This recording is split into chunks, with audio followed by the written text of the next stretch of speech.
Lansoga. Sa kanta pa na kanina, yung goodness is running out. Makapansin po natin, gano'n na lang yung pagmamahal ng Panginoon sa atin. Kaya binigyan na tayo ng Panginoong Hesukristo. Binigay niya ang kanyang bugtong na anak. At ngayon tayo ay sumasampalataya sa Kanya. At mapapansin po natin dito, tinuturuan po tayo na magkaroon po tayo ng kalakasan sa pananalangin at ang confidence. Sabi din po natin po Pastor Joel na pag tayo po ay nananalangin at meron po tayong confidence na alam natin, kasi ito yung confidence sangkap to ng faith natin. Kasi alam natin, sa pananalangin natin, walang imposible sa Panginoon at lahat ay ibibigay niya. Lahat ng mga anak niyang nananalangin at tapat sa Kanya at naglilingkod ang Panginoon. At sabi nito, when the time is right, I, the Lord, will make it happen. It means kung sa atin pa lang tayo nananalangin as one body, alam natin na ibibigay na ng Panginoon. Every day, every bigkas ng ating mga panalangin, it's already answered. Because every time, every minute is very important. So sa papansin po natin dito na ang pag-ibig, ganyan na lang ang pag-ibig ng Panginoon. Kaya the more tayo na nananalangin at nagkaroon po tayo ng faith sa Panginoon at banal na pagkatakot sa Panginoon, ang doon natin mararanasan yung totoo at yung makaliligtas natin po doon yung kasagutan ng ating mga panalangin. So, yun lang po mga kapatid po rin po ang Panginoon.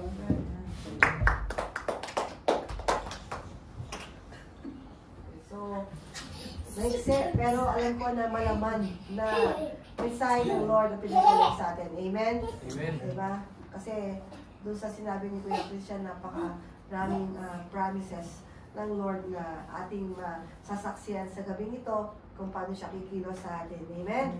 Amen. So, meron po ba kayo gusto idagdag sa sinare po ni Kuya Christian? Ating po mga pastor, ang sinare po magdagdag. Mahaba pa naman po yung oras natin. Pwede pa po kayo mag-share. Kasi dyan, about sa sinabi po ni Kuya sa Mark 11. Pastor Adlai. Sige, mauna na po ko. Maganda po yung na-share niya sa gabi nito kasi yung Mark 11, it's emphasized about faith. Yung main role niya about prayer is about faith na yung importance of believing and having faith when we pray. At the same time, may connection po yung faith yung na magpipray ka, na you claim it, na ito'y matutupad with faith, and then at the same time, nag-rely ka kay Lord na yung sinasambit mong prayer ay matutupad. Ay merong ability si Lord. Parang yung reliance mo, yung heart mo, reliance mo sa Kanya ay alam mo na may abilidad ang mga matutupad. So, napakaganda kasi prayer without faith is dead, sabi kanina, or actions without faith. Totoo na yung prayer without faith is wala lang, parang bilis. So, glory to God. Na-remind po tayo that one of the key important role of Mark 11:24 na sinasabi dito sa verse nito is having faith and the reliance na matutupad talaga yung prayer natin, na naniniwala tayo na may abilidad ng Panginoon na matupad po ito. Amen po. Matutupad ang ating mga panalangin. Amen?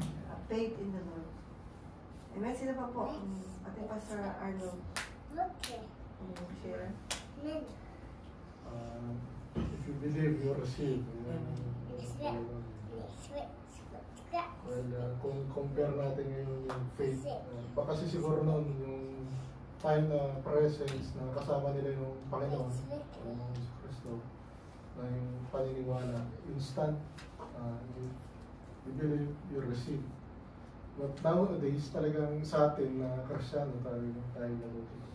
How constant yung faith natin, gaano ba kalalim, gaano ba kadin, o gaano tayo nagpe-persevere sa paniniwala sa mga pangako niya. So, ang salita ng Panginoon ay maybe kakaiba ng time nila sa kasi kasama nila ang Panginoong Jesucristo. Ramdam na ramdam nila yung kapangyarihan ng Panginoong Jesucristo. At should be ganun din ang ating paniniwala. Ramdam natin ang Panginoon. At alam naman natin na sa atin talagang ang faith natin is it should be constant, it should persevere talaga kung gaano katatag tayo sa pananampalataya sa Panginoon. Dahil sometimes hindi na ibibigay kaagad yung hinihingi natin.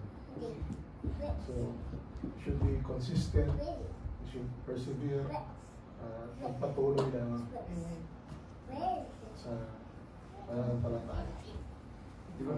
Di ba po noon, parang nahahakot yung mga tao because of sign of wonders. Parati nilang nakikita yung sign of wonders. Ngayon kung i-compare natin, what if wala kang makita ng sign of wonders?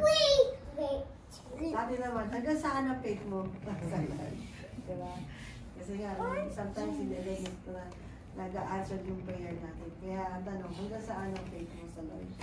Amen. Bakit mo kay Joel o kay Albert? Pakawin po kayo share. Bago po tayo manalangin.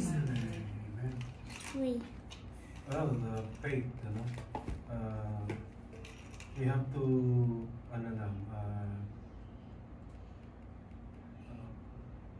faith is a substance, diba?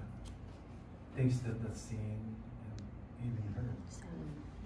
But ang question is, what is the object of faith? No, give me that milk. Ano ba yung pinaka-object ng faith? The basis of faith, of course, none other than God. You have faith because there is God.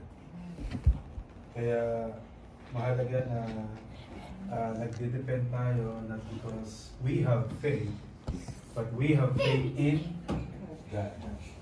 So, the object of faith is God. The basis of our faith is God. Amen. You know? Yung pangalan. Yung Word of God talagang dinidebunk yung mga natin, yung mga tawag dito, yung pamahiin natin. Dinidebunk niya kasi dito sa yung word niya, believe that you receive. Believe and receive. So, niwala ka na natanggap mo na siya. So, pag dito naman sa mundo, kakaiba. Sabi, huwag kang magbilang ng sisiw. Pag itlog pa lang, huwag ka rin magbilang ng sisiw. Habang itlog pa lang. So, sa atin naman, ay naniwala ka lang. Sabi ni Lord, niwala ka na natanggap yun at natanggap mo na. So, talagang kakaiba yung Panginoon. Revolutionary yung ang pinapakita sa atin ng Panginoon pagdating sa ating pananampalataya.